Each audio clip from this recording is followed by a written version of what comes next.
This channel does not promote any violent, harmful, or illegal activities. All content provided by this channel is meant for an educational purpose only. কেউ প্রয়োজনে হোটেলে খান, কেউ আবার নিতান্তই না খেলে নয় তাই খেয়েছিলেন, আর তাতেই বিপত্তি। হোটেলে খাবার খেয়ে অসুস্থ প্রায় 20 থেকে 25 জন, যার মধ্যে প্রায় 15 জনকে চিকিৎসার জন্য নিয়ে আসা হয়েছে বালুরঘাট জেলা হাসপাতালে। চিকিৎসার পর বালুরঘাট থেকে বেশ কয়েকজনকে ছেড়েও দেওয়া হয়েছে। হোটেলের খাবার খেয়ে অসুস্থ 20-এরও অধিক। আজ এই চাঞ্চল্যকর ঘটনাটি ঘটেছে দক্ষিণ দিনাজপুর জেলার কুমারগঞ্জ থানা এলাকায়। কুমারগঞ্জ থানার পাশে একটি দীর্ঘদিন ধরে হোটেল চলে। সেই হোটেলেই মূলত সেখানকার পুলিশ কর্মী এবং থানাতে আসা সাধারণ মানুষরা খাবার খায়। সেই খাবার খাওয়ার পর থেকেই বিকেলে অসুস্থ হয়ে পড়েন পুলিশ কর্মী থেকে সেই হোটেলে খাবার খাওয়া অন্যান্যরা, এমনকি ওই হোটেলের মালকিন নিজেও অসুস্থ হয়ে পড়ে। বেশিরভাগ ক্ষেত্রে দেখা যায় কারো সুগার ফল্ট হচ্ছে, কারো প্রেশার বেড়ে যাচ্ছে, অস্বাভাবিক আচরণ করছে। এক্ষেত্রে খাদ্যে বিষক্রিয়া বা অন্য কোনো কিছু হয়েছে কিনা তা নিয়ে কিন্তু সন্দেহ রয়েছে। এদিকে বিষয়টি নজরে আসতেই বালুরঘাট জেলা হাসপাতালে রোগীদের চিকিৎসার জন্য বিশেষ ব্যবস্থা করা হয়েছে। জরুরি বিভাগে দায়িত্বে রয়েছেন খোদ হাসপাতাল সুপার কৃষ্ণেন্দু বিকাশ বাগ। পর্যবেক্ষণে গিয়েছেন জেলা স্বাস্থ্য দপ্তরের ঊর্ধ্বতন আধিকারিক। কোন খাবার খেয়ে সকলে অসুস্থ হয়ে পড়ল তা খতিয়ে দেখছেন তারা। জানা গিয়েছে হোটেলের খাবার খেয়ে এসে কুমারগঞ্জ থানায় ডিউটি টেবিলে কাজ করছিলেন বালুরঘাটেরই এসআই সীমান্ত কুমার রায়। হঠাৎ বিকালে তিনি অসুস্থ বোধ করেন, সঙ্গে সঙ্গে তাকে কুমারগঞ্জ গ্রামীণ হাসপাতালে ভর্তি করা হয়। এরপর একে একে ওই হোটেলে খাবার খাওয়া অন্যান্য পুলিশকর্মী ও সাধারণ মানুষেরা অসুস্থ হতে থাকেন।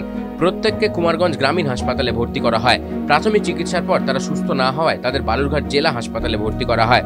বালুরঘাট জেলা হাসপাতালের সুপার কৃষ্ণেন্দু বিকাশ বাগ বলেন, কুমারগঞ্জের ভোলানাথপুরেও একটা হোটেল আছে। হোটেলে খেয়ে দুজন ইনটক্সিকেটেড হয়ে এখানে আসছে। কুমারগঞ্জে কয়েকজন ভর্তি হয়েছে, তাদের মধ্যে ওই ভুলভাল লোক ডেলেরিয়াম বলে ওটা হচ্ছে। এখন পর্যন্ত আমাদের সিভিয়ার সিমটম নিয়ে ভর্তি আছে 8 জন, তার মধ্যে একজন পুলিশকর্মীও আছেন।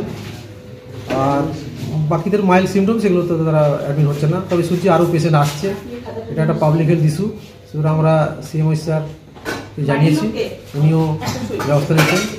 আর ওইদিকে বিএমএইচ কুমারগঞ্জ একটা হেলথ অ্যাওয়ারনেস করছেন যাতে জনগণ না আতঙ্কিত হয়।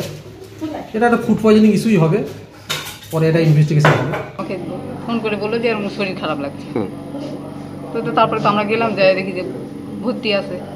কোথায় ভর্তি? বড়াহারে আমাকে বললো যে বড়াহারে ভর্তি করা, ওখান থেকে ফোন করে বললো যে আমরা বড়াহারে ভর্তি করেছি। তারপরে তো আমরা বড়াহারে যাই দেখি যে ভর্তি আছে, ওতে সব স্যালাইন সব আমরা যাওয়ার পরেই লাগালো। আমরা তো যাই দেখতেছি আরও একজনা ভর্তি হয়েছে এখানে, বলছে যে এই একই অবস্থা। সব সিভিক টিভিক যারা সঙ্গে এসছে তারা সবাই বললো যে এরকম আরও একজনারই হয়েছে। তারপরে কিছুক্ষণ পর আর একজন অফিসার আসে, তো ভর্তি হলো। পাগলের মতো করছে, মাথা ঘুরছে, প্রেশার ফল করেছে। খবর পেয়ে কিন্তু বালুরঘাট জেলা হাসপাতালে স্বাস্থ্য আধিকারিকরা এসে পৌঁছেছেন, পুলিশ কর্মীরা এসেছেন, সবটা খতিয়ে দেখছেন তারা। বালুরঘাট থেকে রূপক সরকারের উপর টিভি9 বাংলা।